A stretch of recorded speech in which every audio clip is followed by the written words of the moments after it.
Assalomu alaykum ahli YouTube Zafar TV'nin ashadiy muxlislari. Sizlarga 2026-yil 10-yanvarda bo'lib o'tayotgan futbol haqida ma'lumot berib o'taman. Inshaalloh bu futbol o'yini qayerda bo'ladi deb so'rab qolsalaringiz, Jaloliddin Bapi Guliston rayonida bo'lib o'tadi.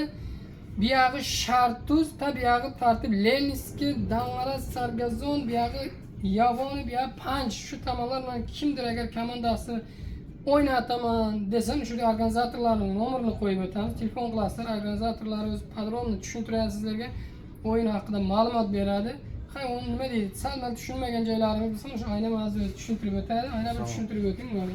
Assalomu alaykum futbol ishqibozlari. Hammalaringizni Gulistonimizda bo'lib o'tgan o'yinimizga taklif qilamiz. Ana katta priz qo'yilganmiz, 32 ming somon. Shu o'yinda hammalaringizni kutib qolamiz. Qayerdan, Tojikistonning qaysi shahridan bo'lsangiz ham, komandangiz bo'lsa, hammalaringizni kelishlaringizni kutib qolamiz. Bu nima deydi? Qaysi qishloqdan bo'lishingizning qat'iy nazar farqi yo'q ekan. Uyaldan bo'lasizmi, Xorasondan bo'lasizmi, G'arovutdan bo'lasizmi, bu yoki Eshbekdan bo'lasizmi? Samgloni o'ynayman deb yuragida o'ti bor futbolchilar bo'lsa, shu organizatorning nomeri bo'ladi. Telefon qilasizlar, shu organizator bilan podrobni gaplashasizlar, komandalaringizni yozdirasizlar. Hozirdan joy olishlaringiz mumkin. Sizlarni kutib qolamiz shu 10-yanvar 2026-yil bo'layotgan futbol o'yin